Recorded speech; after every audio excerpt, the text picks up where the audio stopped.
आज एक बहुत ही ऐतिहासिक दिवस है। जवाहरलाल नेहरू पोर्ट अथॉरिटी पर, जेएनपीए पर देश का सबसे बड़ा कंटेनर कार्गो का टर्मिनल आज उद्घाटित हुआ है।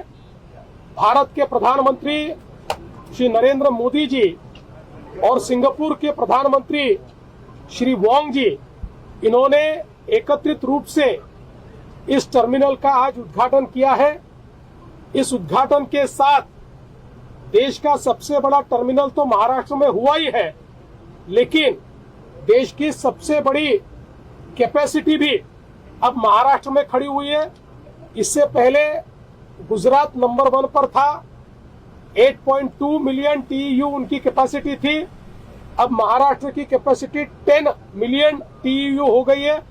तो देश में नंबर 1 पर महाराष्ट्र आया है।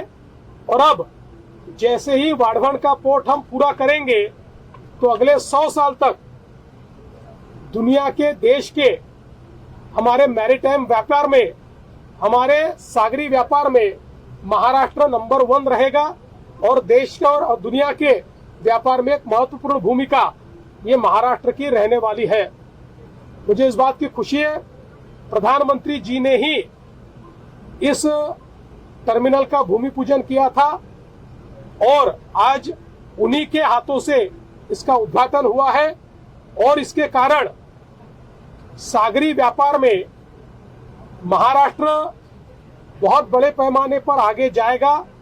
महाराष्ट्र की और देश की अर्थव्यवस्था को इसका एक बहुत बड़ा फायदा मिलने वाला है।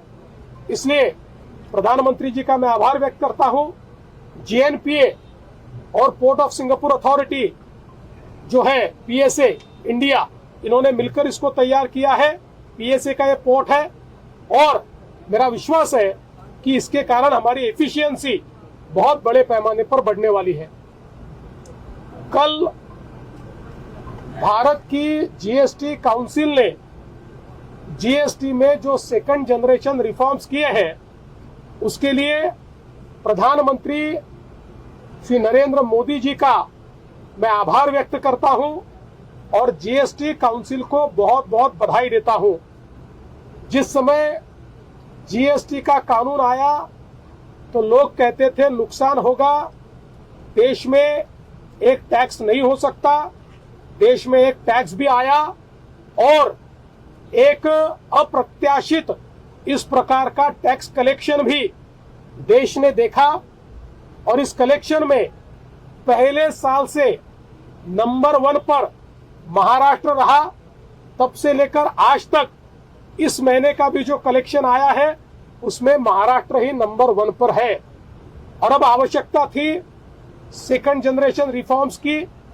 प्रधानमंत्री जी ने बहुत हिम्मत के साथ देश को सेकंड जनरेशन रिफॉर्म्स दिए हैं।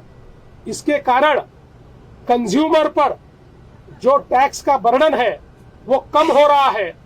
इसके कारण चीजें सस्ती होगी, इसके कारण व्यापार बढ़ेगा, उसके कारण डिमांड बढ़ेगी, उसके कारण प्रोडक्शन बढ़ेगा, उसके कारण रोजगार बढ़ेगा और देश के अर्थतंत्र को एक नया बूस्ट ये सेकंड जनरेशन रिफॉर्म्स देने वाले हैं।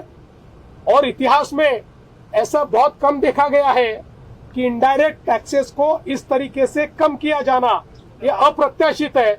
लेकिन मोदी जी इस प्रकार के निर्णय लेते हैं और देश को आगे ले जाते हैं। तो मैं ऐसा मानता हूं कि एक बहुत महत्वपूर्ण निर्णय लिया गया है और मुझे इस बात की खुशी है कि महाराष्ट्र की सरकार ने ये जो रिफॉर्म्स है इनको पूरे तरीके से सपोर्ट किया और हमने वहां पर भूमिका रखी कि महाराष्ट्र इसका पूर्ण समर्थन करता है और देश के विकास में, देश के प्रगति में महाराष्ट्र अपनी भागीदारी हमेशा रखेगा, रिफॉर्म्स में भी अपनी भागीदारी रखेगा।